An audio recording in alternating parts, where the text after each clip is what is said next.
Fala galera, aqui quem fala é o Hugo Ozaki, eu estou aqui junto com o Murilo Camilo e a gente está cumprindo mais um dos desafios da disciplina Estruturas Metálicas 2018 aqui no quarto ano de Engenharia Civil na Universidade Estadual de Maringá. E o desafio é o seguinte: a gente precisa explanar com vocês, a gente precisa explicar para vocês, a gente precisa fazer com que vocês entendam alguma coisa sobre o assunto ações de segurança. Então bora lá fazer logo isso. Você, como estudante de engenharia civil, com certeza, ao longo desse curso, já se deparou com esse problema clássico, que é uma estrutura qualquer. Aqui, no caso, a gente está apresentando uma viga biapoiada, com um carregamento qualquer também, e ele pedia para que você calculasse e determinasse os esforços que estavam atuando sobre essa barra. E eu tenho certeza que o seu senso crítico te levou a se questionar sobre como que funciona isso na prática, sobre de onde vem esse carregamento ou para que serve essas solicitações, esses esforços que a gente vai determinar. Ao longo desse vídeo, o nosso intuito que a gente vai fazer é tentar te ajudar a encontrar resposta para alguma dessas perguntas. Quando a gente pensa em projeto estrutural, seja ele em concreto ou como no nosso caso aqui, que é em aço, então estruturas metálicas, o objetivo final é sempre determinar, dimensionar os elementos que compõem esse sistema estrutural de modo a garantir sempre segurança e promover condições de utilização. Esse conceito de avaliar tanto a necessidade de segurança quanto as de condições de utilização de forma probabilística foi introduzida para os projetistas a partir do método dos estados e limites. Então, historicamente, a gente deixou de utilizar os métodos das tensões admissíveis, que tinha seu dimensionamento associado a apenas um coeficiente de segurança, e passamos a utilizar o método dos estados e limites, que como método semiprobabilístico, ele se baseia em probabilidades de falhas e índice de confiabilidade, que passa a ser normatizado em 1986 pela NBR 8800, sendo sua última atualização de 2008. Você pode se assustar com os termos probabilidade de falhas, índice de confiabilidade, mas eles são bem mais simples do que parecem. Esse método dos estados limites vai trabalhar com verificações de basicamente duas inequações. Uma do estado limite último, que a gente chama de ELU, que é a verificação relacionada à segurança, e outra do estado limite de serviço, ELS, que está relacionada ao desempenho da estrutura. E como vocês podem ver, as duas inequações também dependem basicamente de dois valores. Os S's, que são valores de solicitação, que estão relacionados a ações tanto de peso próprio quanto de uso que a estrutura está submetida. E os R's, que são os valores de resistência, que partem de características do material, da seção geométrica da peça, enfim, está relacionado à própria estrutura. E o que o projetista deseja na hora de dimensionar? Ele deseja que essas duas inequações sejam respeitadas. Mas aí existe um contraponto. Você vai lá, calcula seu solicitante, sua resistência bonitinho. Mas o que te garante que sua estrutura finalizada vai se submeter exatamente a esses valores? Probabilisticamente é possível fazer essa análise. Nesse gráfico de distribuição de solicitante e resistente, é visível que mesmo seus pontos médios, SM, solicitação média, e RM, resistência média, respeitando aquelas inequações, ainda existe a possibilidade de ocorrência de, em uma certa região, acontecer a superação do valor da solicitante sobre o valor da resistente. E na análise dessa região, que entra a probabilidade de falha, a análise de confiabilidade, métodos estatísticos. E para não entrar nos méritos dessas áreas da confiabilidade, que é extremamente ampla e com imenso potencial de estudo, a gente pode pensar de uma forma simplificada. Vamos lá. O que está acontecendo aqui? Está havendo a sobreposição entre duas curvas que a gente não gostaria que houvesse. E o que a gente gostaria que acontecesse? Que a curva de solicitação estivesse totalmente à esquerda e a curva de resistência completamente à direita. Então, para resolver isso, Os métodos estatísticos de confiabilidade nos indicam fatores de majoração para as nossas solicitações e fatores de minoração para os nossos valores de resistente, levando em consideração para a obtenção desses valores a probabilidade da ocorrência de sobreposição e ponderando também sempre o custo em relação à diminuição dessa possibilidade de ocorrência de falha. E a gente vai encontrar esses fatores tabelados pela NBR 8681 de 2003, que é a norma que trata de ações de segurança. E trataremos desses fatores e de como se obtém esses valores solicitantes a partir de agora. Vocês já ouviram aquele ditado? Um raio não cai duas vezes no mesmo lugar? O cálculo da solicitante é basicamente isso aplicado à engenharia. Imagina a situação hipotética. Você, como um bom projetista, na hora de escolher as ações que vai considerar para a sua estrutura, é muito cauteloso e seleciona todo o peso próprio da estrutura e dos elementos construtivos. Aí você adiciona também as ações de máximo mobiliário e equipamentos que podem ser locados no ambiente. Além disso, você considera também a lotação máxima de pessoas nesse ambiente e considera também a pior ação possível de eventos que ocorre nessa região. Agora fica o questionamento. Qual a probabilidade de ocorrência simultânea de todas essas situações? Bom, o que a 8681 nos propõe é que, com as ações já determinadas, utilizando lá a NBR 6120, que inclusive está em revisão em fase de consulta pública, nós podemos, com essas ações determinadas e com devidos fatores, fazer o processo de combinação de ações. Mas o que seria isso? Seria o processo de combinar a ocorrência dessas ações sobre a nossa estrutura. Sempre lembrando que esse é um processo probabilístico, porque o nosso método de limites últimos já é um método semi-probabilístico. Nossos fatores são obtidos através de processo probabilístico. E para efetuar essas combinações, a norma vai classificar as ações da seguinte forma. Primeiro, ela classifica as ações permanentes, que são aquelas que ocorrem com valores praticamente permanentes durante toda a vida útil da construção. Seguido das ações variáveis, que ocorrem com valores que apresentam variações significativas durante a vida da construção. E, por fim, as ações excepcionais, que possuem duração extremamente curta em relação ao período de vida útil da construção e probabilidade muito baixa de ocorrência. Mas vamos ao que interessa, que é a forma de realizar essas combinações. Para isso, a gente vai explanar a fórmula das combinações últimas normais, que são aquelas decorrentes do uso previsto da edificação, que é a mais usual no nosso dia a dia. Mas vale lembrar que a 8681 traz também ainda as combinações últimas de construção e também as excepcionais, além das combinações para o estado limite de serviço. A 8681 nos traz essa fórmula para combinações últimas normais. E vamos entender ela termo a termo, começando pelos termos representados pela letra F, que indicam valores de ações, sendo que as com índice Dzinho, nosso FD, indicará nosso carregamento de cálculo, que é o que nos interessa. Já os com índice Kzinho indicam ações características, que são aquelas citadas anteriormente que são retiradas da 6120. O índice G indica que estamos tratando de ações permanentes e os índices Q indicam que estamos tratando de ações variáveis.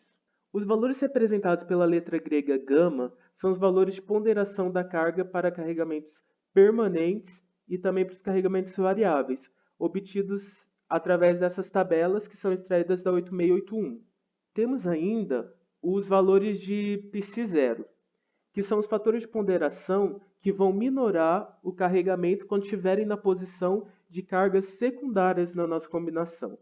E como vocês podem ver nessas tabelas que a gente apresentou, os valores de gama e de π são escolhidos nessas tabelas a partir das características de cada uma das ações que estão atuando na nossa estrutura. Bom, agora que a gente já conhece termo a termo dessa equação, a gente vai entender o que significa cada parcela e como é o procedimento de combinação.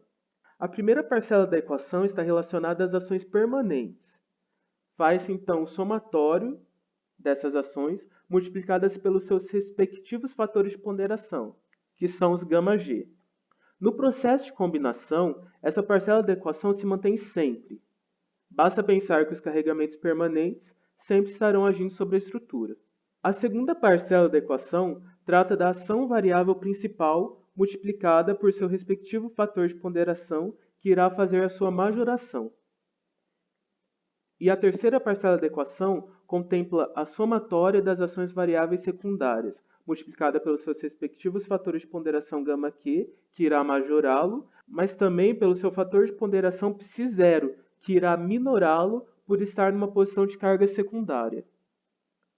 Nesse processo, o que vai variar em cada combinação é justamente a consideração das ações variáveis como principal ou como secundária. É preciso combinar todas as ações variáveis por todas essas posições, de ação variável principal e de ação variável secundárias.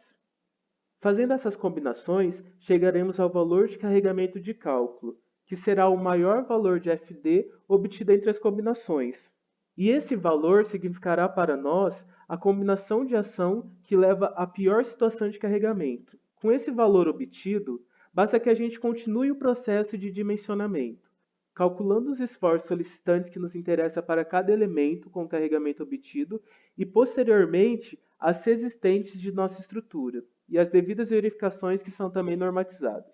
Mas o que precisa ficar bem claro aqui nesse primeiro momento, que é esse contato com os carregamentos, é a forma de proceder a essas combinações, que ficará mais claro no exemplo que nós faremos a seguir. Bom, agora que a gente já fez essa fundamentação mais teórica sobre ações de segurança, a gente pode partir para uma abordagem mais prática, que seria realmente o cálculo das combinações das ações propriamente dita. Para isso, vamos resolver o seguinte problema. Uma diagonal de treliça de telhado de uma edificação residencial está sujeita aos seguintes esforços normais, oriundos de diferentes cargas, sendo a consideração positiva como tração e a negativa como compressão. Vamos ver quais são esses esforços que estão atuando. A primeira é um peso próprio da estrutura metálica, que é o FG1, que seria de 1 kN. A segunda é de um vento de sobrepressão V1, que seria o FV1, de 1,5 kN. O vento de discussão V2, que seria o FV2, negativo, então, de compressão de 3 kN. A carga acidental FQ de 0,5 kN. E pede para que seja calculada a força solicitante de projeto na referida longitudinal. Esse exemplo é muito interessante porque ele permite a gente avaliar alguns aspectos que não foram abordados na introdução teórica, que seria uma análise desse vento de sucção e desse vento de sobrepressão, que seria a atuação de dois ventos diferentes. Para isso a gente faz a primeira análise, que a primeira coisa que a gente avalia é que não existe a possibilidade de ocorrência dos dois tipos de vento simultaneamente. Ou seja, em uma mesma combinação a gente nunca vai considerar os dois ventos como atuantes juntos. A outra análise que a gente precisa fazer é que quando utilizarmos vento de sucção, temos que fazer uma análise das outras cargas. Mas por que isso? Basta a gente pensar que todas as outras cargas que estamos verificando atuam verticalmente para baixo sobre a estrutura. Já esse vento de sucção atua verticalmente para cima na estrutura. Então, se fôssemos considerar a ação variável do vento de sucção como uma variável principal, todas as outras variáveis que seriam secundárias e estão atuando verticalmente para baixo seriam a favor da segurança, ou seja, atuaria contrária a esse vento. Então, como se tratam de ações variáveis, não podemos contar que elas vão acontecer a nosso favor no momento que o vento de sucção atuar. Vamos pensar assim. Chegou um dia em que está acontecendo esse vento de sucção atuando na região, então a nossa edificação vai estar submetida a esse vento.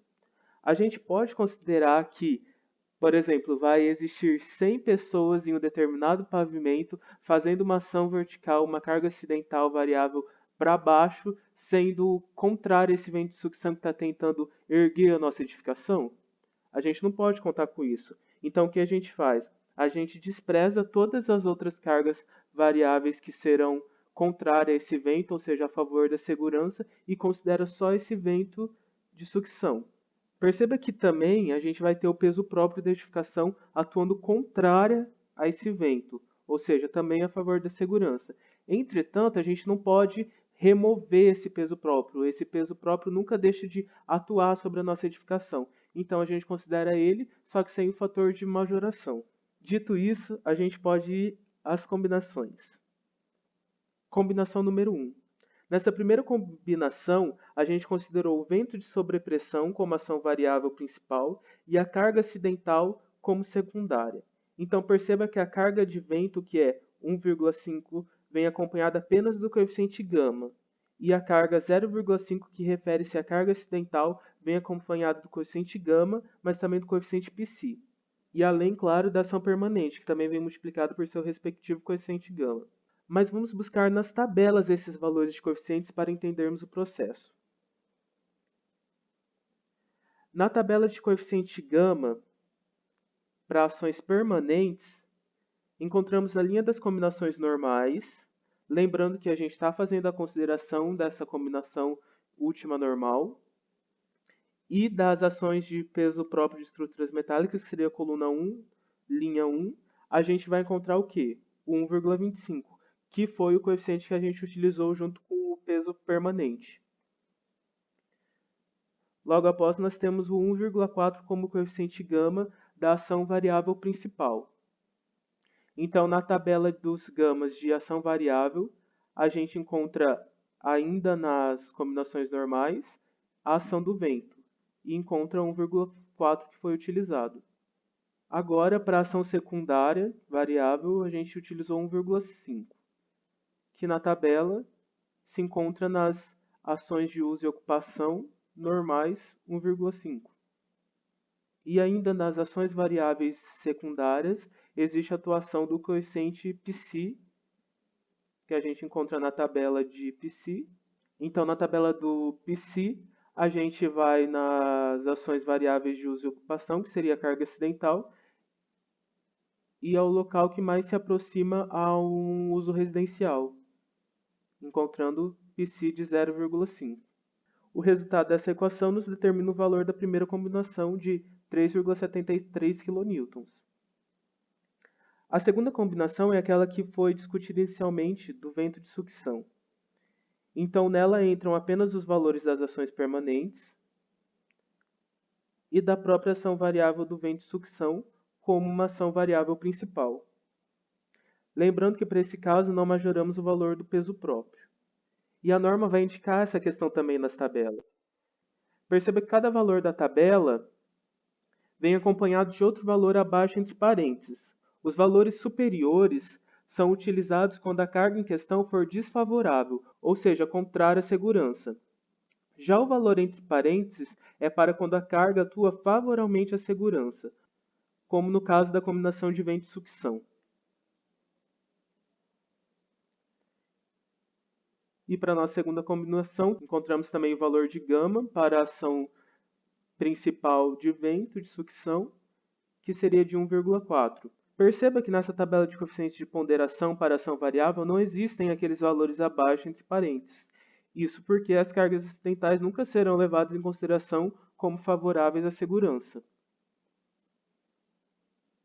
E para a nossa terceira combinação, perceba que ela é muito parecida com a combinação número 1, com a diferença de que agora a gente assumiu que a ação acidental é uma ação principal e a ação de vento de sobrepressão passou a ser uma ação secundária.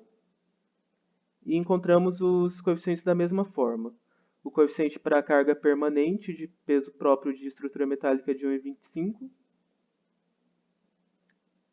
O gama para a carga acidental, que agora passou a ser uma carga principal, então ela vai vir acompanhada apenas do gama. O gama para a ação de vento de sobrepressão, que agora é uma ação secundária, então além do gama vai vir acompanhado do φ, que foi encontrado com valor de 0,6 nas ações de vento na tabela de psi, encontrando valor de 3,26 para a combinação 3. Como foi dito, o resultado esperado para essas combinações é de que a gente encontre a pior situação, ou seja, a pior combinação. A gente combina as ações que podem atuarem simultaneamente sobre uma estrutura e a gente verifica qual dessas combinações é o pior caso. E no nosso caso, foi o FD1, que é considerando o vento de sobrepressão como principal e a ação acidental como secundária, o nosso pior caso. Seria esse que a gente utilizaria no processo de continuação de dimensionamento. Então, a gente pegaria esse valor de solicitação e compararia com o valor resistente e verificaria se a nossa seção está atendendo às necessidades e essas solicitações ou não. Bom, chegamos ao fim dessa apresentação. A gente espera de verdade que isso tenha contribuído de alguma forma com a formação de vocês também, assim como contribuiu com a nossa estudando durante o processo de produção desse vídeo. Muito obrigado, até a próxima.